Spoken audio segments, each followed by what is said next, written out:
India alliance को अपने vote bank की गुलामी करनी है तो करे, उनको वहां जाके मुजरा करना है तो भी करें। मैं एससी, एसटी, ओबीसी आरक्षण के साथ डट करके खड़ा हूं, खड़ा रहूंगा। कांग्रेस ने अपने मैनिफेस्टो में जो कहा है वो चिंताजनक है, गंभीर है। ये कांग्रेस का मैनिफेस्टो कह रहा है कि वो माताओं बहनों का सोने का हिसाब करेंगे, उसकी जड़ती करेंगे, जानकारी लेंगे और फिर उस संपत्ति को बांट देंगे। नमस्कार, मैं यशस्वी और आप देख रहे हैं इंडिया डिबेट 157। आज देश में 6वें चरण का मतदान खत्म हो चुका है, लेकिन प्रधानमंत्री मोदी के शब्द खत्म नहीं हो रहे। प्रधानमंत्री ने चुनाव प्रचार के दौरान जिन जिन शब्दों का प्रयोग कर दिया है, शायद ही कोई इतना साहस दिखा पाए। मछली, मंगलसूत्र और मुसलमान के बाद अब मुजरा पर प्रधानमंत्री आ गए हैं। बिहार में मोदी ने जनसभा को संबोधित करते हुए इंडिया गठबंधन मुजरा कर रही है, ऐसा बोल दिया है। मोदी के लिए संविधान सर्वोपरि है। मोदी के लिए बाबा साहब आंबेडकर की भावना सर्वोपरि है। इंडिया अलायंस को अपने वोट बैंक की गुलामी करनी है तो करे, उनको वहां जाके मुजरा करना है तो भी करें।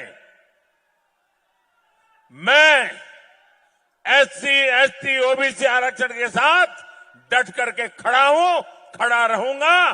जब तक जान है लड़ता रहूंगा।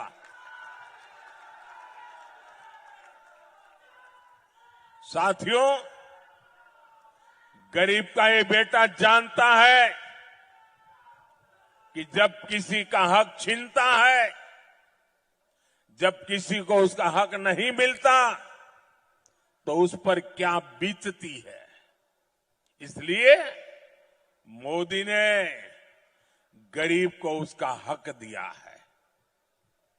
इसका सबसे बड़ा लाभ मेरी माताओं बहनों को हुआ है, और तभी हिंदुस्तान के हर कोने में शायद दुनिया के लोगों का अचरज होता है कि ऐसे हजारों लाखों की तादाद में माताएं बहनें आती हैं, बैठ करके आशीर्वाद देती हैं, अपना घर का काम छोड़ करके आती है। इससे पहले प्रधानमंत्री ने अपने दिए एक इंटरव्यू में खुद को परमात्मा का भेजा हुआ बताते हैं। तो तब मुझे लगता है कि शायद परमात्मा ने स्वयं ने मुझे किसी काम के लिए भेजा है। लेकिन उनके परमात्मा का उनके आत्मा में इस तरह से फिट हो जाएगा कि अपना पूरा चुनावी भाषण मछली, मंगलसूत्र, मुस्लिम लीग और मुसलमान के साथ साथ मुजरा पर ही केंद्रित कर लें, ऐसा भाजपा के किसी कार्यकर्ता ने भी नहीं सोचा होगा। प्रधानमंत्री मोदी के इस मुजरे वाले बयान को सुनकर कांग्रेस नेता पवन खेड़ा भी थक हार गए हैं। पवन खेड़ा ने कह दिया है कि अब प्रधानमंत्री की कितनी आलोचना की जाए। आज प्रधानमंत्री ने फिर से उनकी जुबान फिसली, या क्या कहें अब समझ में नहीं आ रहा, क्योंकि उनकी शायद आदत नहीं है धूप में जाकर प्रचार करने की। राहुल गांधी की तो आदत है 4000 किलोमीटर वो पैदल चले। प्रधानमंत्री को शायद अब प्रचार से थकान बढ़ गई है। जिन शब्दों का वो इस्तेमाल करते हैं, मुजरा करेगी कांग्रेस पार्टी, इस तरह के शब्द प्रधानमंत्री के पद पर बैठे हुए व्यक्ति को बिल्कुल शोभा नहीं देते। प्रधानमंत्री को मुझे लगता है अब आराम की ज़रूरत है, और मैं अमित शाह जी और नड्डा जी दोनों से आग्रह करूँगा, अगर आपकी थोड़ी सी भी वो सुनते हों, उनका तुरंत इलाज कराएं। उनको इलाज की आवश्यकता है। नरेंद्र मोदी जी थक चुके हैं, बीमार हैं। धन्यवाद। आज हमारे देश के प्रधानमंत्री क्या कर रहे हैं आपने सुना होगा। मैं आ रही थी यहाँ, मैं उनका बिहार का भाषण देख रही थी, और ऐसे ऐसे शब्द उन्होंने इस्तेमाल किए विपक्ष के नेताओं के लिए जो इस देश के इतिहास में किसी प्रधानमंत्री ने नहीं इस्तेमाल किए होंगे। देखिए, प्रधानमंत्री पद का पूरा देश आदर करता है, हम भी आदर करते हैं।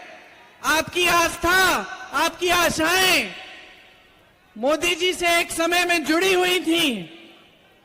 क्या मोदी जी की जिम्मेदारी नहीं बनती कि वो पद की गरिमा रखे, पद की मर्यादा रखे?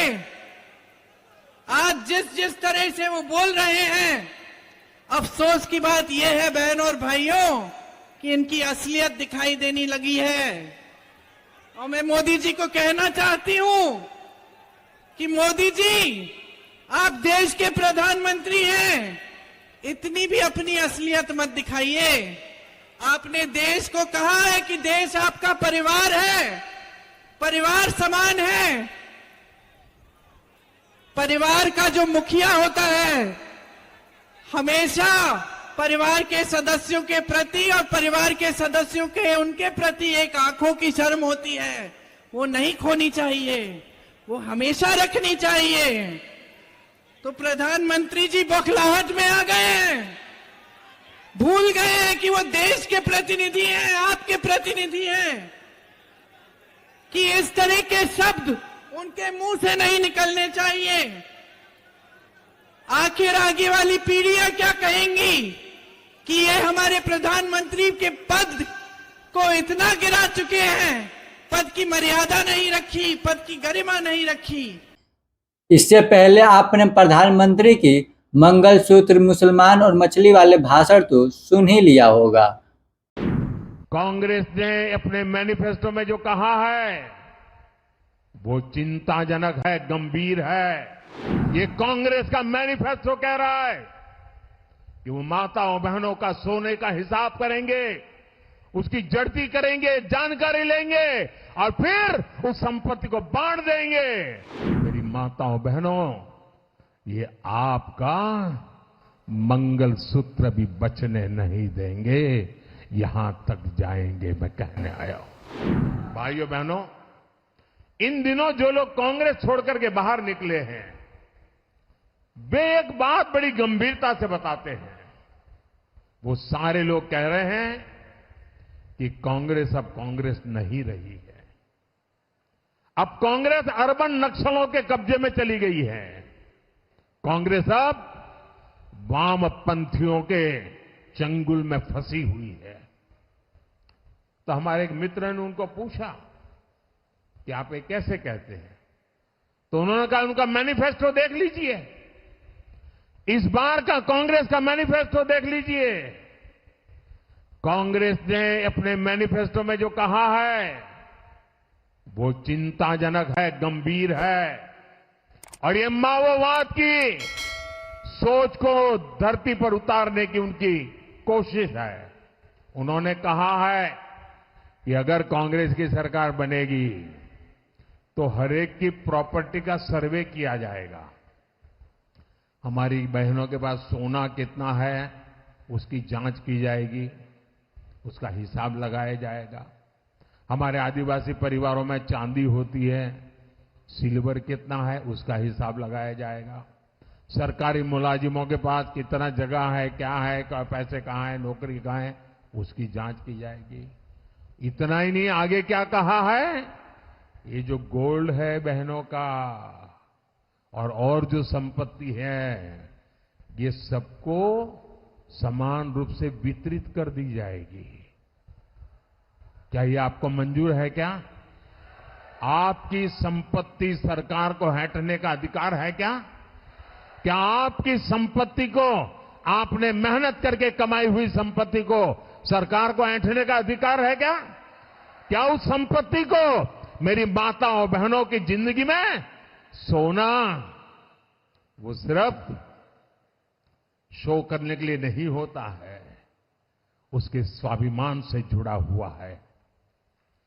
उसका मंगलसूत्र वो एक सोने का कीमत का मुद्दा नहीं है, उसके जीवन के सपनों से जुड़ा हुआ है। तुम उसे छीनने की बात कर रहे हो अपने मैनिफेस्टो में? गोल्ड ले लेंगे, सबको वितरित कर देंगे। और पहले जब उनकी सरकार थी उन्होंने कहा था कि देश की संपत्ति पर पहला अधिकार मुसलमानों का है। इसका मतलब ये संपत्ति इकट्ठी करके किसको बांटेंगे? जिनके ज्यादा बच्चे हैं उनको बांटेंगे। घुसपैठियों को बांटेंगे। क्या आपकी मेहनत की कमाई का पैसा घुसपैठियों को दिया जाएगा? आपको मंजूर है ये कांग्रेस का मैनिफेस्टो कह रहा है कि वो माताओं बहनों का सोने का हिसाब करेंगे, उसकी जड़ती करेंगे, जानकारी लेंगे और फिर उस संपत्ति को बांट देंगे और उनको बांटेंगे जिनको मनमोहन सिंह जी की सरकार ने कहा था कि संपत्ति पर पहला अधिकार मुसलमानों का है। भाइयों बहनों, ये अर्बन नक्सल की सोच मेरी माताओं बहनों, ये आपका मंगलसूत्र भी बचने नहीं देंगे, यहां तक जाएंगे, मैं कहने आया हूं।